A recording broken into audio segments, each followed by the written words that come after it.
आप देख रहे हैं जय भारत टीवी। मुख्यमंत्री आवास तक से ऑफर आए थे, एक एक पद के लिए 36-36 लाख रुपए के ऑफर आए थे। उसको संज्ञान में रखकर आप जांच को करिए। इसी भर्ती में आप कह रहे हैं कि सीएम आवास से भी बिल्कुल आए थे। आप जांच करिए ना, कौन वो व्यक्ति है, कौन डिमांड कर रहा था, उनसे संपर्क किया जाएगा। खुद मुख्यमंत्री का विभाग है और मुख्यमंत्री जी संज्ञान नहीं ले रहे, इससे बड़ा दुर्भाग्य क्या है। उत्तराखंड चिकित्सा सेवा चयन बोर्ड में जो धांधली के आरोप लगे हैं, आज उस पूरे प्रकरण को लेकर उत्तराखंड बेरोजगार संघ की जो टीम है यहाँ पहुंची है। अध्यक्ष बॉबी पवार ने अगुवाई की है और मुलाकात हुई है अध्यक्ष से। कई आरोप लगाए हैं इन्होंने, कल एक प्रेस कॉन्फ्रेंस भी की और उस पर भी आरोप लगाया कि किस तरह से जो लोग एलिजिबल नहीं थे उन्होंने चयन उनका हो गया और एक इंक्वायरी की मांग आप कर रहे हैं। बॉबी भाई, आज मुलाकात हुई है अंदर अध्यक्ष के साथ, क्या कहा है उन्होंने? जो आरोप आपने लगाए हैं उनके जवाब मिले आपको? देखिए, जो आरोप हमने लगाए थे वो आरोप कल भी लगाए थे और आज भी हमने अंदर खुलकर बोला है। सीधी सी बात यह है कि जब उन दो तस्वीरों को, जब दो उन पेजों को देखा जाता है जिसमें से एक जो तबका है वो तो ठीक ठाक नंबर ले आ रहा है, 80, 85, 87, 90, और एक तबका है जो 6, 7, 8, 10, 15, 12, 13 नंबर लेके आ रहे हैं। ये दो तबके हैं और इसमें सिलेक्शन जो प्रोसेस है, इसमें फाइनल सिलेक्शन का जो प्रोसेस है वो केवल और केवल इंटरव्यू के आधार पर है। अब जिन लोगों ने रिटर्न में अच्छे मार्क्स लाए थे वो तो आज सब बाहर है, परंतु इंटरव्यू में ऐसा क्या घालमेल हो गया कि सारे वो 6-6 नंबर वाले, 12-13 नंबर वाले सब अंदर हो गए हैं। अब बात ये है, हमने ये सारी बातें अंदर रखी है। जिन्होंने 100 में से 13 नंबर लाए हैं वो आज जनरल की सीट इंटरव्यू के माध्यम से काट चुके हैं। इंटरव्यू में इतने नंबर ले लिए कि वो जनरल की सीट काट चुके हैं। तो ये जो सारे आरोप है हमने आज खुलकर अध्यक्ष के सामने बोले और उन्होंने भी अपनी प्रतिक्रियाएं दी। इनके बोर्ड के कुछ सदस्य और भी बैठे थे, उन्होंने भी कहा कि ऐसा नहीं है, वो है। काफ़ी उन्होंने चीज़ें हमारे जवाब देने की कोशिश की, पर अंतिम में वही निकल कर आता है कि जब चीज़ें सामने दिख रही है तो जाँच कराने में क्या समस्या है। अगर आपने पारदर्शी रूप से परीक्षा करवाई तो जांच कराने में क्या समस्या है।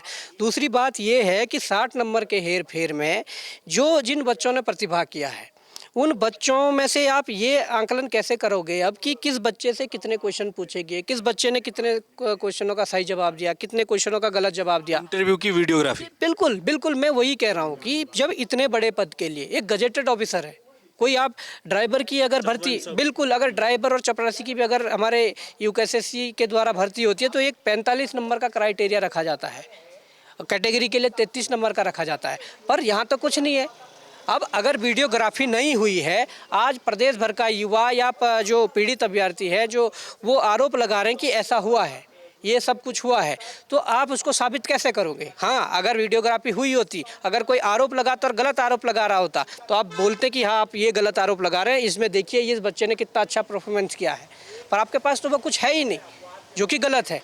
एक ग्रुप बी की पोस्ट के लिए एक 5400-5600 की जो ग्रेड पे है उस पर आप भर्ती करवा रहे हो और आप बिना उसके ही करवा दे रहे हो, तो बड़ा गलत ये यहाँ पर हुआ है। और इसके संबंध में हमने इनसे बात करके, अध्यक्ष जी से बात करके ये कहा है कि आप इसका संज्ञान लेकर आप इसमें कार्रवाई करें और इसकी जांच के लिए आप फाइल भेजें। तो इन्होंने भी आश्वस्त किया है कि 2-3 दिन में हम पूरी बोर्ड की बैठक करके इसमें हम देखेंगे कि जांच किस आधार पर कैसी करनी है। और हमने ये भी स्पष्ट कर दिया कि अगर जांच होगी तो विभागीय जांच नहीं होनी चाहिए।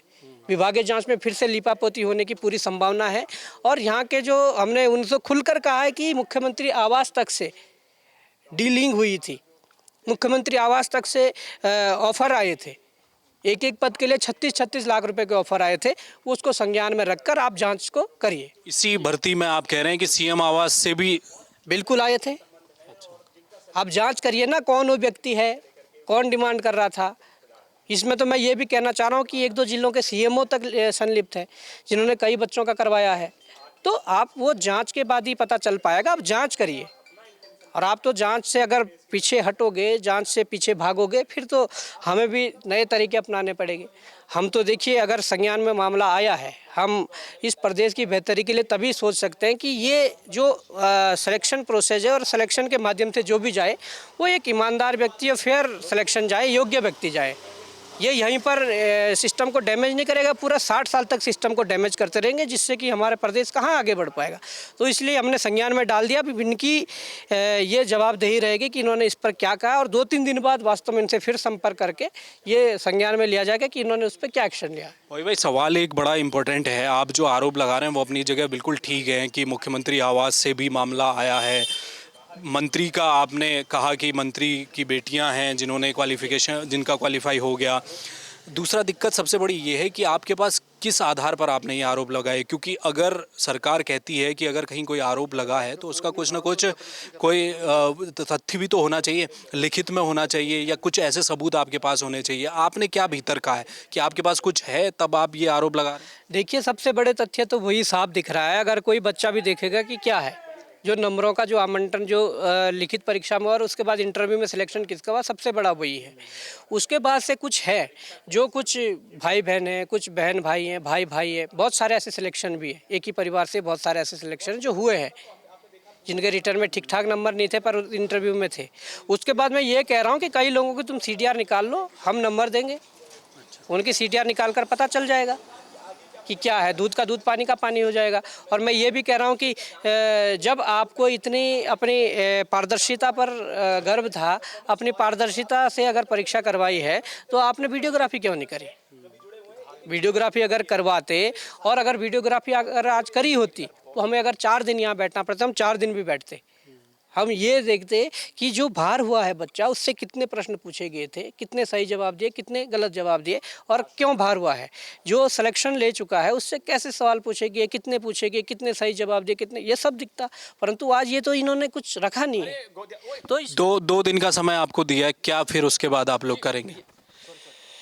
मैं ये कह रहा हूँ कि 2 दिन के अंतराल में हम इनसे संपर्क करेंगे। इन्होंने आश्वस्त किया है कि इस पर हम कुछ अपनी बोर्ड की बैठक जो है उसको बिठाएंगे और उस पर निर्णय लेंगे कि कैसी जांच, किस प्रकार की जांच करनी चाहिए।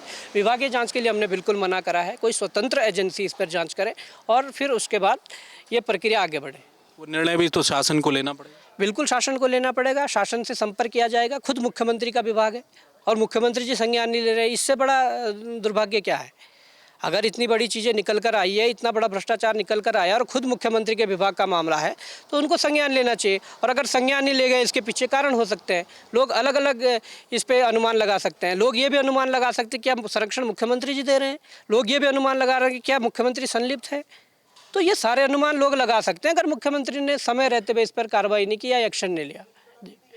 चलिए, तो ये थे बॉबी पवार, जो कि आज उत्तराखंड चिकित्सा सेवा चयन बोर्ड के दर पर पहुंचे और अध्यक्ष से बात की है। उनका ये कहना है कि जिस तरह से जो एग्ज़ाम अभी कुछ दिन पहले कंडक्ट हुआ, उसमें कुछ ऐसे लोगों का सिलेक्शन हो गया जो लिखित परीक्षा में बेहद कम नंबर लेकर आए, 13 नंबर, 6 नंबर, ऐसे नंबर लाने के बाद उन्होंने साक्षात्कार में 60 में से 59 नंबर पा लिए और उनका सिलेक्शन हो गया।